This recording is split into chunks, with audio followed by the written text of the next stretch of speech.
You think righteousness is just praying? You think faith is only words? Then listen, because Allah already answered you. True faith isn't proven by the tongue, it's proven by what you do when no one is watching. It's the whisper of charity given in the dead of night, the hand that reaches out to an orphan when the world has turned away. It's the light that shines from a heart connected to its creator, a light that guides every step, every decision, every breath. We often get lost in the rituals, in the outward displays of devotion. We face a certain direction in prayer. We follow a set of motions and we might think, this is it. This is piety. But Allah, in His infinite wisdom, immediately corrects this limited view. He tells us, it is not righteousness that you turn your faces to the east or the west. Imagine the power of that statement.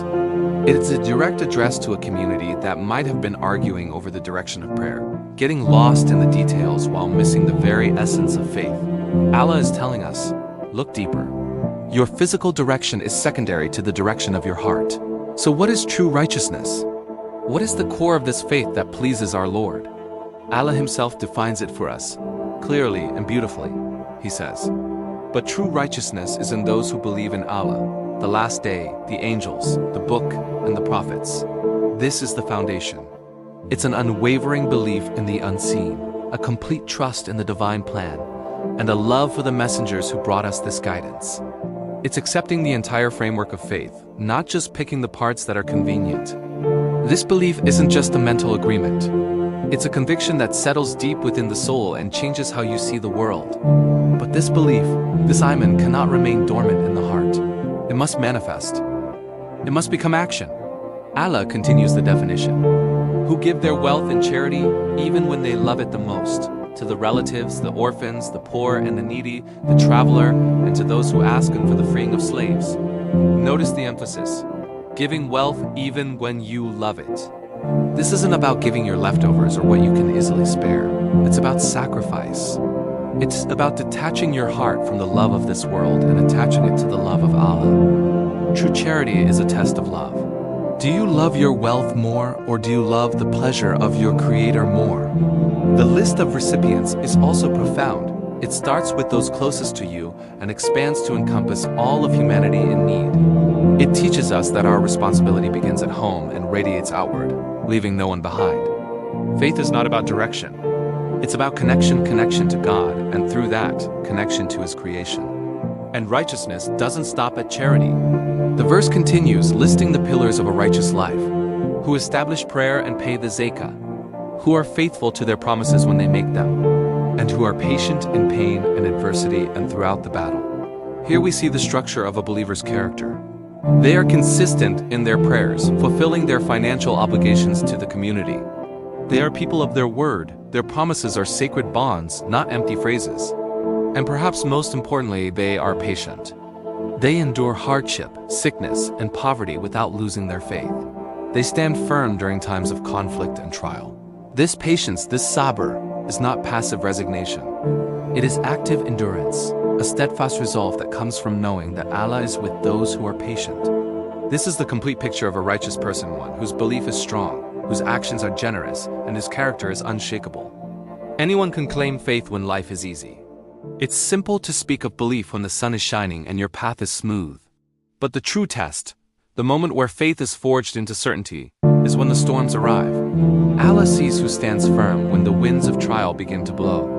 He knows the one who clings to their principles when the world around them is crumbling. The verses continue to explore this theme, moving from the definition of righteousness to the trials that prove it. Think of the stories of the prophets. Did they have easy lives? Was their faith ever untested? No. They faced ridicule, rejection, and immense hardship. But in those moments of darkness, their faith became a beacon of light. When Prophet Ibrahim was thrown into the fire, his faith didn't waver. When Prophet Yusuf was left in the well, his trust in Allah didn't break. Their righteousness was not what they said, it's what they did when no one believed in them, when every odd was stacked against them. This is the standard we are called to aspire to. Our lives are our own unique tests. Will we complain and despair when things get tough? Or will we kneel in the mud in the midst of the storm and say, "My Lord is with me"? The Qur'an emphasizes this struggle. It speaks of retaliation, but in a framework of justice and limits, reminding us not to transgress. O you who believe! The law of equality is prescribed to you in cases of murder. This isn't a call for vengeance, but a call for a just and ordered society where life is sacred. Yet, even within this law, Allah opens the door to something greater: forgiveness. He says that if the killer is forgiven by the brother of the slain, then it should be followed with graciousness. This is the higher path.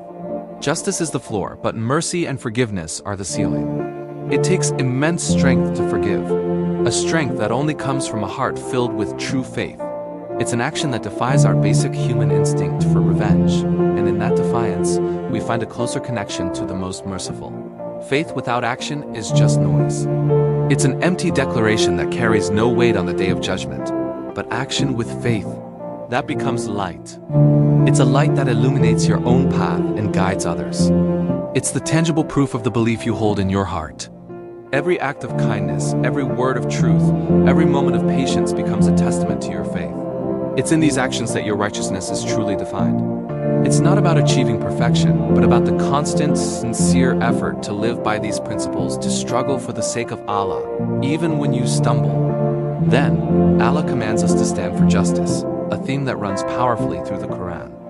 This isn't just about societal justice. It's about personal integrity. It's about being truthful, even when it's difficult. Allah loves those who stand firm for truth, even if it's against themselves, their parents, or their loved ones. This is one of the most difficult tests of faith. It's easy to point out the faults of others, but to stand up and admit your own mistake, to testify against someone you love for the sake of what is right, that requires a level of God consciousness that transcends worldly attachments. Imagine standing alone before a crowd and speaking the truth when everyone else is promoting a lie. Your voice may tremble, your heart may pound, but in that moment, you are not just speaking, you are worshiping. When you choose honesty in a business deal full of deceit, that's worship. When you uphold fairness in a family dispute, that's worship. When you defend the oppressed against a powerful tyrant, that is one of the highest forms of worship.